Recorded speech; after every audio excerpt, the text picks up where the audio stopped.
Real people, real change.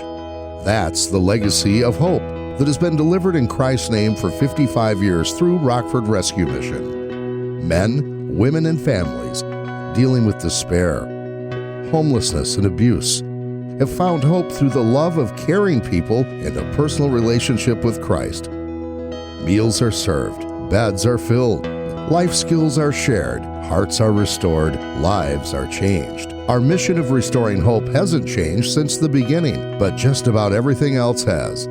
Here's a glimpse back at the 55-year story of Rockford Rescue Mission. In 1964, Ray Stewart, a recovering alcoholic, came to Rockford with a dream of establishing a rescue mission. Later that year, Rockford Rescue Mission opened its doors at 116 Kishwaukee Street with a monthly rent of $100. In 1965, the Reverend G.O. Pitney and his wife Nadine were appointed directors of the mission, and their pioneering spirit and passion established the mission's groundwork, which is still felt today. Soon, they were pushing their capacity of their location, and the search for a new home began. In 1971, with the support of more than 40 local churches, the mission purchased the building at 121 South Madison Street and converted it from a bar and bowling alley into a place of refuge, recovery, and restoration for men. Community Bible studies, a literacy program, and a free food and clothing distribution to the community began. In the late 1970s, the mission's first thrift shop opened on 7th Street for the purpose of raising funds through the sale of donated goods. In 1982, Perry and Sherry Pitney were hired to help, and in 1987, Perry was named executive director. The Pitney family, Perry, Sherry, and brothers Jay and Dan, began touring as a musical group in 1984 to raise money and awareness for the mission. Through their years of outreach, the Pitneys recorded 10 albums and received critical acclaim for their bluegrass gospel music. In the mid-1980s, it was apparent that a great need existed for women and children, which led the mission to the purchase of buildings on West State Street.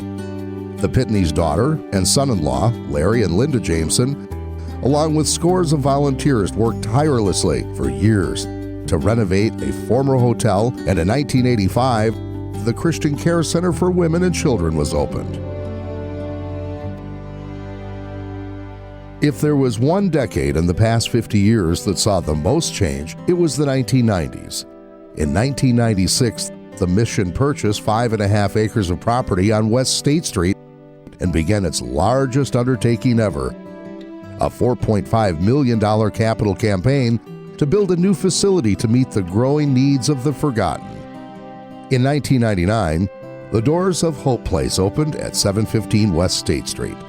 This 80,000 square foot facility was established to change lives through a wide array of services and programs, including crisis centers, long-term recovery programs, an education center, medical clinic, and more. And by the end of the 1990s, the mission had 2 thrift stores, hundreds of volunteers, a multi-million-dollar budget, and a staff of more than 100.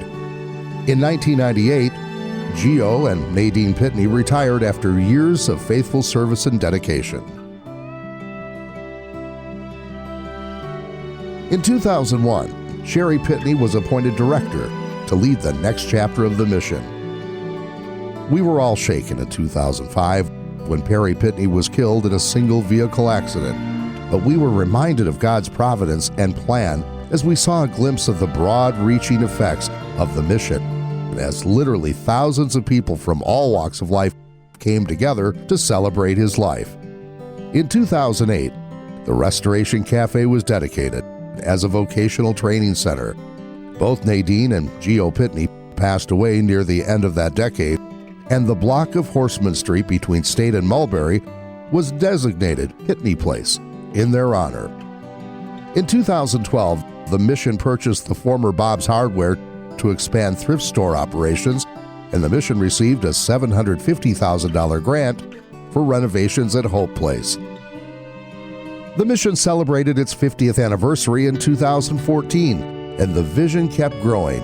2 years later, a $7 million, 25,000 square foot expansion called Pitney Place was completed as a refuge of hope for women and children.